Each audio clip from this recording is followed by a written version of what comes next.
Hi, I'm Tamra Sylvester with Awareness Speaks, and today I am in conversation with Martin Mali. Martin, is that the correct way to say your last name? Yes. Martin Mali, okay. Yes. Martin has had an extraordinary life, and he was born and raised in Uganda. Is that correct? You were born and raised there? Yes. Correct? Yes, please. Yes. And he has faced many obstacles. And I was introduced to him through a friend of mine that lives in France. And I began to speak with Martin on a regular basis, and I've learned quite a bit about him. And I would like to give him an opportunity to speak and bring some awareness from some of the areas that he has endured in his life and some of the challenges and what he can teach the Western world. He lives in a completely different world than most of us. So I would like to give him an opportunity to express his side of the world today and what he has been through. So can you tell us a little bit about yourself, Martin? Thank you. Greetings to everyone. Greetings from Uganda, the Pearl of Africa, from Africa. I don't know if most of you have heard about it, but it's a small country belonging in the East Africa. My name is Martin Mali, like Tammy has already mentioned, and I'm born one here in Uganda, and both of my parents are not here, but I'm here living, and I have a smile that I didn't have so many years back. I have a beautiful shirt that I didn't have so many years back. And when you get to see, like, I know you will get opportunity to see where I've come from. I didn't have the kind of size I have now. So I'm grateful. I run a charity here called Chances for Children Foundation. I also have a performing group called Baraka Performers. And most of my time I spend it with the kids and doing research on how I can make them better in life and how I can also better my life. My education is not too much. I didn't study a lot, but I had a chance also. I had an opportunity to go to school. So through my, again, parents that you get to know, Mommy Jane, who is there, and husband, Samson. Yes, I'm sure I must be having a lot more I can say about me, but maybe I can't mention everything in my introduction, but I'm willing to share quite a lot more about me, Uganda, the children, how life is here, and also maybe Tammy tells me about how life is there. Yeah, along the way, I am sure we shall get to know more about me. Yes, thank you so much. Okay, and Martin, what is it that you would like to get crossed? What is a big message? You talked about what is it that you treasure? What is it that you think that people should treasure in their life, or that you have learned to treasure in your life? Yeah. Tammy, I feel like my life is a bit of a lesson. It is the best teacher I've had, my life, because I can literally remember every bit of my life, every moment that happens to me. I don't know if this happens to everybody, but for me, I kind of remember everything that happens to me. So now I treasure life very much. Mm-hmm. And that question would even drive me to the biggest thing I fear most is death, because I've seen death getting very, very close to me. So because I've seen death very close to me, my biggest treasure is life, the way it is. Even when I don't have what to eat, I don't have a roof on my head, I don't have what to put on, life comes very number one, because I've seen death very close to me. I've lost the people I love in my hands, seeing at even a very young age, not only the people I know or I love. Even for us here, you can find I've ever seen somebody dying on the road, giving birth. A lady was pregnant, and they were putting her on a boda boda. Boda bodas are small taxi scooters, and the water started coming out, and she was lying in the grass so that the boda man or the driver could help. And me, I found them because I was going to the well. The well, I don't know if you know wells, it's where we fetch water. Right. Alongside the bush. So, and this lady was trying to give birth from there. You see, they were rushing her to a health center, which was maybe approximately around 12 miles away from where we were. It was very long. And the border man, now me, I'm coming, they are shouting, I don't know what to do. And this lady died from there. When we are seeing, yeah, because she was trying to push the baby comes, I'm so scared to come very close. But she lost her life. I mean, people came to try to save her, try to carry her, run away, but she died. So for us, I've grown up in a life being so close to death. So I treasure, number one, I treasure my life so much. And I treasure every opportunity I get in life. For example, the medical care I get, and the food I eat, because I've also lived without food for a longer time as well. And, I treasure friends around me who became my family, who became my brothers and sisters, friends that become parents, like I met Tammy. Sometimes I want to call her aunt, sister, mommy, but somehow you end up thinking now, how will people think every time you call somebody aunt, uncle, and so we have my family is within people. So because I'm just going to make this clear to everyone. Martin lost his father and mother. You're an only child, and he lost his father and mother at a very young age. And then he ended up on the streets, which we'll get into another time. But this is why when you lived on the street, what, 3 years, Martin, when you were younger? 3 years. Yes. And so when you come in contact with people, it seems to me that you're yearning for that family bond in some way. Is that what I'm getting? I get goosebumps when I say that. Yeah, you're right. That you're searching for that. So maybe some people, you want to call people, which most of us take in our side of the world, we take that for granted. Yeah. And your side of the world, there are numerous kids left without their parents and left alone. Yes. And I think you can teach us all the resilience that it takes. Honestly, that's what I see in you. The resilience. Is I don't know how best, I pray that I can be able to explain, but I don't know how best I can tell someone watching out there, how best I can tell them how much, I don't know how much they are treasured to have a family around them. Family is a very important thing in life. I have a few memories of family, but I have a very big memory with my mom, because anyway, my mom separated with my dad before, and there was a lot of fights, and so but I've also lived with a family who are not really my parents before. I don't know if in Uganda it could be quite, I'm sure there is a very, very big difference from Uganda and Europe and the West world. But here in Uganda, unlike now, everything is changing so much, I think because of the social media and the West world.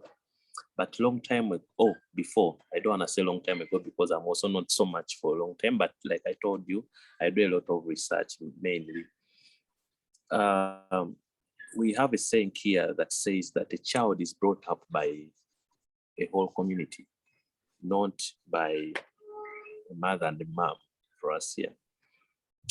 So you find a child in a family, but the neighbors know them. The child can even eat lunch from the neighbors, run there, and even wash the dishes after meals from there. So for us here in Uganda, a child is brought up by a community, not mainly parents. Even when it's very important for a child to have a family, but also community becomes a family. That is why we even have a lot of orphanage communities and all that, because a family is not only in a home where your mother and dad is. So we try to bring up the love again. Even the neighbor can discipline your child when they have wronged someone. I think in the Western world, because I have had a chance, a very golden chance of me visiting your countries there.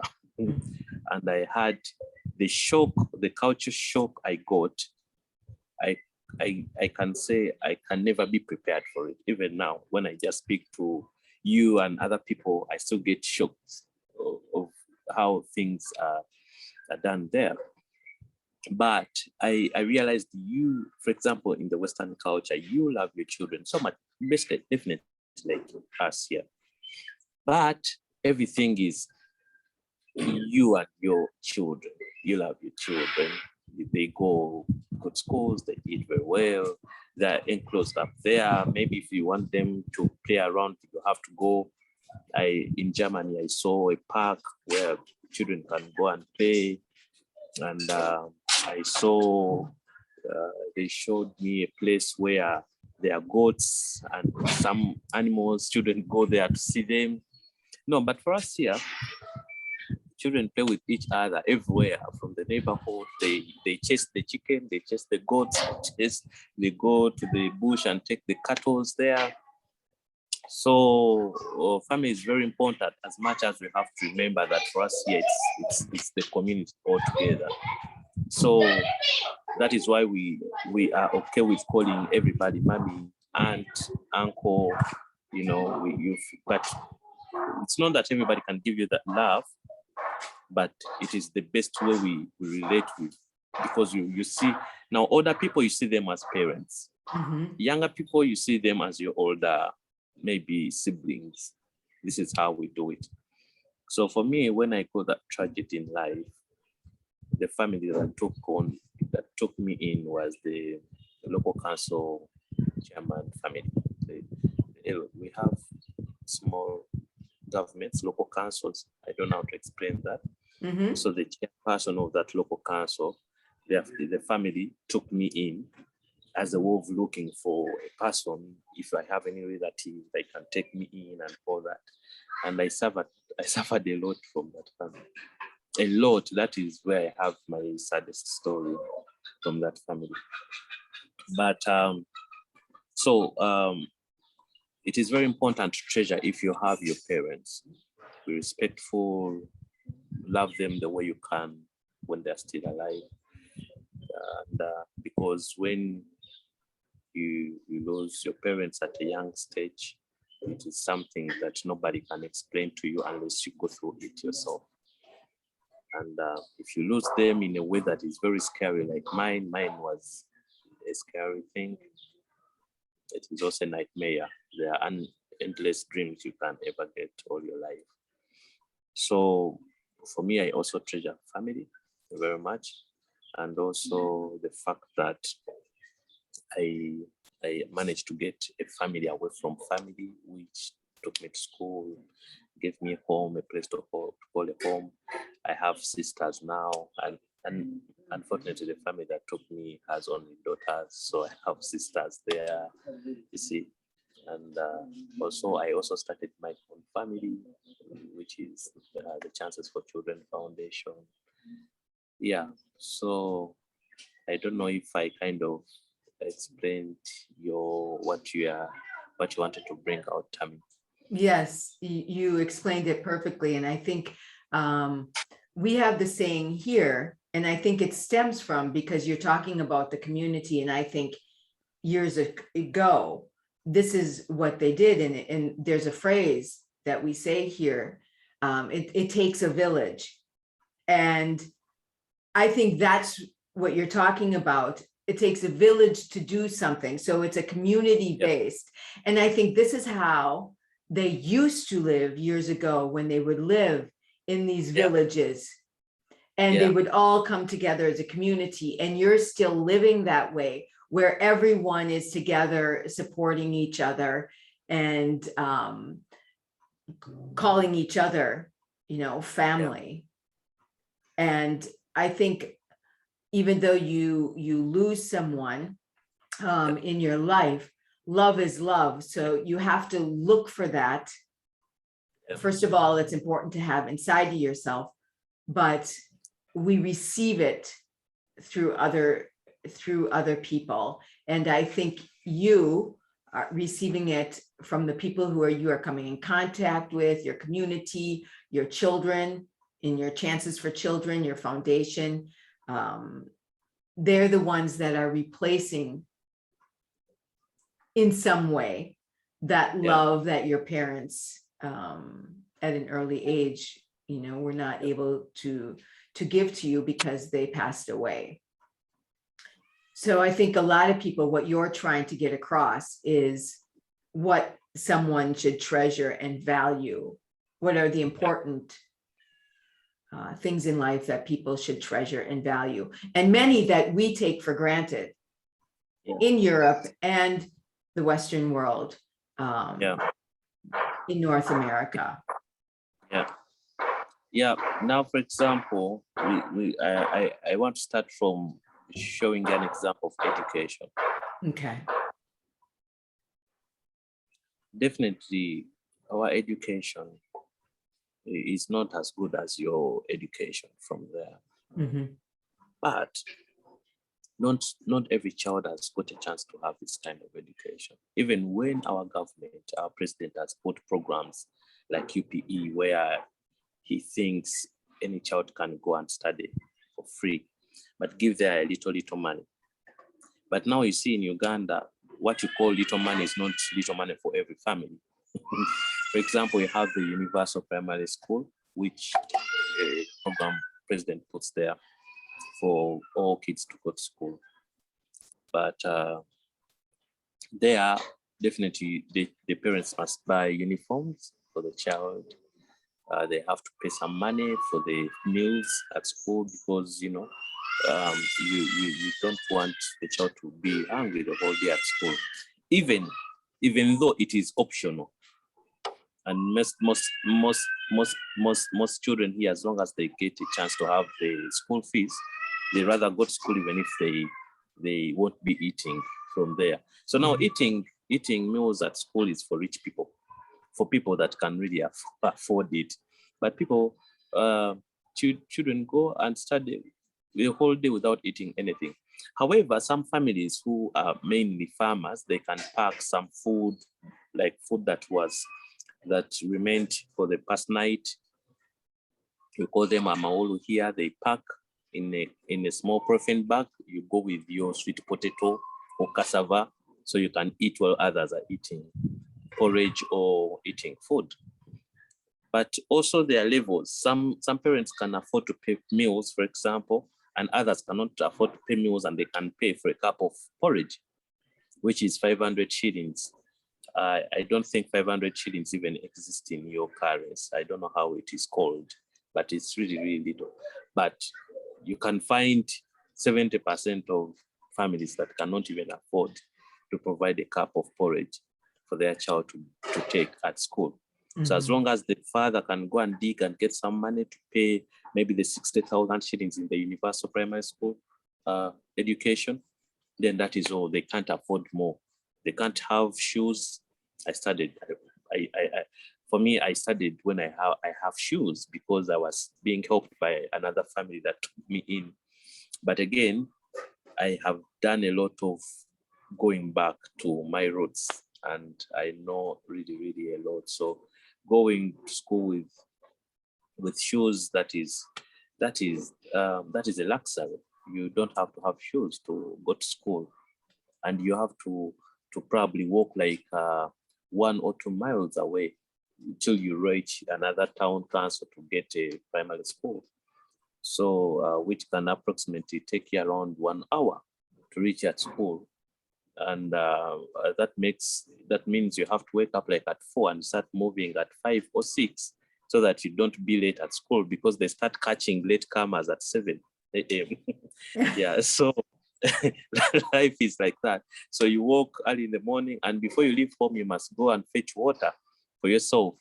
So you have to shower and also leave your guardians water from the well, and you have to go to the well, which is probably around 20 minutes away. So when you wake up at 4, but I went through this in my family that got me after the passing on of my mom. I was doing all this, only that I was not going to school, but I was doing everything for the children of the home to go to school. Yeah, so Okay. it is basically like that. So if someone gets a chance in Uganda to get education, we treasure it very much. I want to give you a very live example. I don't know how much your children there treasure education, but for us here, you go in a class and it has 100 students, one classroom, which is supposed to have, for example, around 40 children. I mean, the size of the classroom. We find 100 students there, and all the students are being taught by one teacher, 100 students. And amazingly, all of them are quiet and very attentive to study, because it's an opportunity for them. It's a privilege. It's a privilege. Thank you so much. It is a privilege for them to sit in that class, because you see what happens, because also it is a big number for the teachers. When you do a mistake, you speak, you're not attentive, the teacher will be, please go out, go kneel down there. So you don't want to miss classes. You don't want to miss that, because your parents have gotten the chance to take you to school. So 100 students in the class taught by one teacher, and all of them are very attentive, very interested in studying. But I had a chance to visit a school in Germany. Like I told you, I've visited these countries. And I got a shock to know this classroom for these guys, it had, I think, two teachers in a class. And they even had, I think, a social worker there, or someone who I think just helps. I saw a TV, big screen there. They have a projector. My goodness. And you see, the teacher's like, okay, let us do this. We're seeing another child is jumping around, doing different things. And everyone is doing their own things. And the students were around 20 in a class. I was thinking about my children back home. I was like, I wish they can see this. Because for us, I was like, do these children know that the teachers are inside? Yeah, I was even wondering, why do they have two teachers inside for only 20 kids? For me, I have my lessons I teach to my children here. And 20 kids are taught by the fellow of them. I assign them, okay, today you're going to handle this period. Okay, so I think there's a cultural kind of change. No, there's a definite in education imbalance. Let me tell you something. We also have what is called international education here in Uganda. Now, this is for rich people, government workers, and they are called expats who come from abroad and they work here. But my sister Gabrielle comes here in Uganda and she introduces me to an international school. Now her mind is thinking that way. Now we have our children in classes for children. Maybe if we collaborate with this international school, yeah, that collaboration, by the way, it helped us a lot. But now that was my very, very first time in my life to enter into an international school. When you enter into that school, it is like you've entered France, but in Uganda. So you go there, you're seeing well, I'm sorry, but for us, we call you white people. So you're Mhm. seeing people from the West, they are the teachers there, white people teaching, and you go into their classes, you see a very big screen, small classes around about 30 students. So Gabriel introduces me to a lady called Rachel, who was a head of French there, I think, language. And it was huge, because even these students, they started bringing the kids to our center to kind of interact with our children. I'll share with you a picture one day when all of them are all together in a very big group, but ours are quite different from you see, even the way they look, it's quite different. Mm. So so education is really, for us, the children, treasure a lot education, because we grew up knowing that when you have education, then you will have a better, brighter future. Now, when you don't have education, then you're most likely gonna suffer like your parents. So one thing we treasure most a lot as well here is education. When a child gets a chance to just go to school, we don't need to have a screen in this class. We don't need to have, and for us it is okay. For example, chances for children has grown, and our kids have gotten a privilege to study in this number in class, in a private school. They're called Mhm. private schools. And it is still not so less like yours. So it's around about 45, 50 students, but they've also been in a class of 100, 130 students. So for us, we think at Chances for Children made a huge difference from all that much number to a classroom where students can sit at least 40 or 50 in a class, which we think it is a big impact towards these children. So, but even when they still have that kind of opportunity to go into the private school, they treasure education a lot, because this is what all children here yearn for. All of them. By the way, when they got me, my mommy Jane asked me, "What do you want me to do for you?" Also, for me, that is the only thing I had on my head. I want to go to school. Mm. Because I think we're having illusions. Well, I will tell you why I think they're just dreams. We have dreams that when you go to school and study, then you get a good job, you be a better person in the future. Even though next time we shall speak more about it, so many of them have still studied, and they Right. have not known what they've been looking for, and they're here. This is why, as Chances for Children, we kind of start other programs like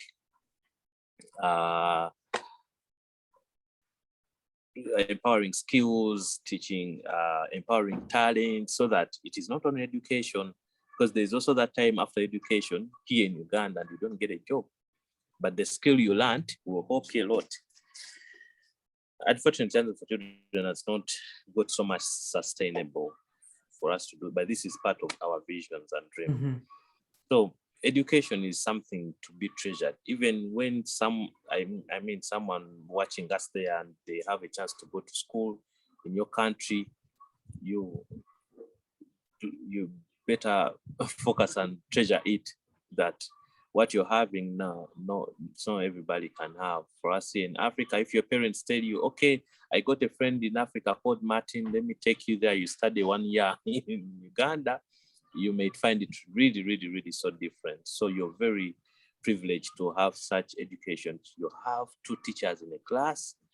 Oh my God. I think if I was studying in a classroom with 2 teachers, I wouldn't fail, because I would ask every time. I feel like the teacher is even part of me. But for us, you're seated on the behind, and so many children are in the middle up to the teacher. The teacher has to shout a lot. You have to be very attentive after to study. Otherwise, you won't. You will remain in the class from day to day. From term to term. So education is also very important to treasure, and for us, we treasure it here. I don't know at what extent children treasure education there in the West world. I think there's many people, not all, but I think we just take that for granted. And I think for you, what you're saying is that what you treasure and you value where you come from is family, education, a roof over your head, food, like I say, shelter. And all of these are what we take for granted. A lot of us, not everyone, because there are people as well in this side of the world, but it's not to the degree, because we also have government help here, where your government sometimes aren't always providing what they're supposed to. So at least that's what I think. I'm not sure, but it's different Also, from where we come. medical. Excuse Also me? medical. Yes. Also medical. I And the don't know about medical. how you, yeah, Yes. because I told you about this lady that died. Yes. But medical is also a huge problem for us here in Uganda. So when you have a chance to have the medical care you need in life, I think it is a big thing, because for us here, people travel miles to get a medical center to get treated in. And not by car, are they walking? Or by a vehicle? Are they walking, or can they get in a vehicle or a bus? They are walking, or they are seated on a bicycle. The bicycle taxi. Okay. I can share more pictures for you to see. So they are either seated on a bicycle and someone is walking, pushing, and another person is holding the patient, going to the medical. And now when you reach medical, a medical center, it is also not so confirmed that you get the treatment you need. Mm-hmm. Because when you read, sometimes we are struggling even with the medicine in the hospital, the care. Sometimes you need to have some cash to see the doctors. You need to. If you're not having such a backup, so many people die from the verandas of hospitals and in the corridors of hospitals. Mm-hmm. And see, for us, one rule here in Uganda, we don't allow phones. They don't allow phones and other things like cameras in the hospitals, but I would show you more of this, you see. So, yeah, so the medical is very important. It is something that we have even experienced a lot with my organization. Medical takes a lot of money, because we have seen children fall sick, and because you have a medical support, you get the treatment. We see other children falling sick, but because they don't have the medical support, they definitely have to wait for their day. You see, so for us here in Uganda, medical is also a very huge problem, by the way. Even when the government is trying the level best, but I don't know. But we had a discussion previously with the people I work with about health insurance. These kind of companies have also come in Uganda. We have healthy insurance companies that can, but you see, these are rich people's things. Because when you have a good job, for example, in the government, or what, then you have insurance cover. But also, even with the insurance cover, you're not sure of really if you get what you are insuring for. Yeah, because I have ever worked with the insurance company before. It's called UAP. Yeah. Okay. I was there. I think I was there for 1 year. By that time, I was still in my church very much before because before I got support from Chances for Children, I was doing everything myself, trying to sustain me and the small family that I started and all that. So I know, but how do you handle medical issues there in the West world? I know a little bit about it, but I would like it to be on record on this video. And maybe we can talk about that in another video. Okay. About how the difference, because I think, and I want to clarify, when you say rich people's problems, what you consider rich is we're not talking about millionaires or billionaires.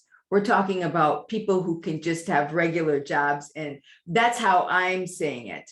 Yeah. A rich person for you is someone who is living in a, you know, has a roof over their head, they're living comfortably.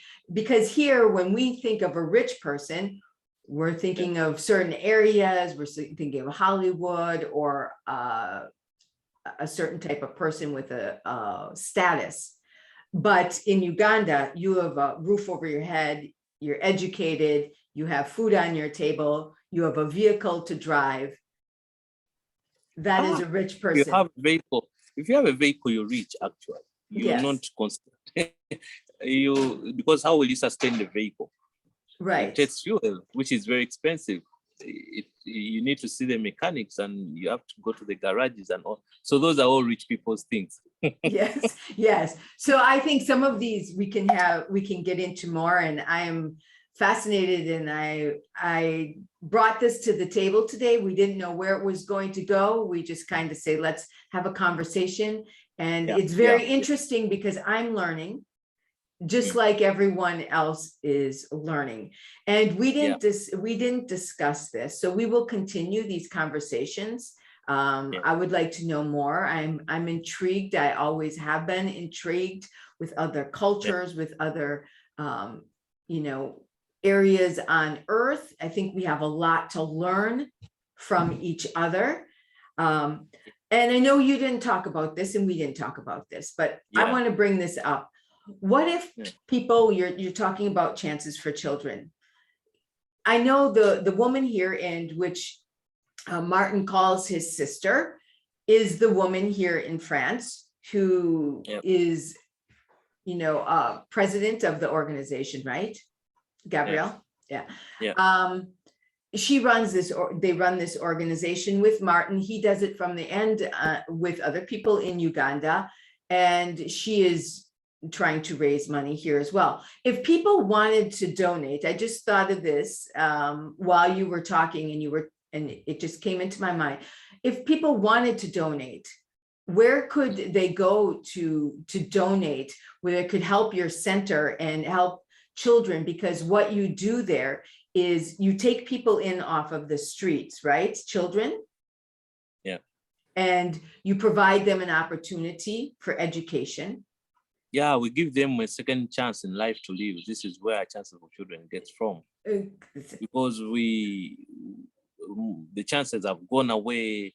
You've lost all the hope. You don't have hope for education. You don't have hope for having a home again. You don't have hope to have a love again, and everything. But now chances for children gets a second chance to also use it as a golden opportunity for you to come back into a normal life like other children.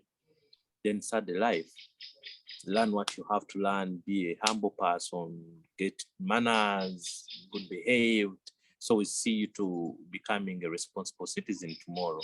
Then we shall say, oh yes, chances for children made that lawyer, chances for children made that president, chances for children made that doctor. So this is what we're dreaming about.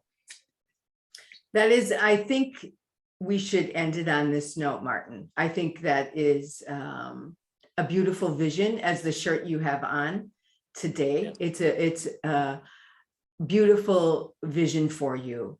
And I am here, and I would like your voice to be heard. I think you have a lot to say. I think you have a lot to teach us as well. I do. Even though you may not think it, I believe you have a lot to teach. I'm humbled. You have a lot to teach. So let's end this conversation, and we will come back and give you more about Martin and what he has experienced and other information about living in his country and what we can all learn from that. Yes, Tammy, about what you had asked about for the donation and all that, everything can go through our Chances for Children website, which is www.c4c.mc, and the contacts are there. You can always ask. There are people there that will be able to answer you for any questions. If you want to donate, you just go on that website and everything will be all right. So it's C, could you repeat that? C, www.c uh-huh, for chances, then 4, the number just 4. 1, 2, 3, 4, yeah, Okay, then C again. C4C Yes, dot MC, MC. Okay, yes, yeah, C4C dot MC. Okay, yes. that's right. I wanted to get that in there. Okay, thank you, Martin, very much for You're this welcome. conversation, and I look Yeah. forward to having many more. Okay. You're welcome. Thanks a lot Okay. for the Okay. Thank you, Martin. Bye-bye. bye-bye.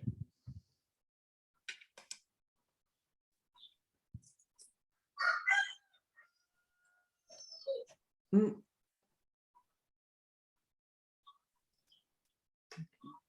I'm hoping the recording.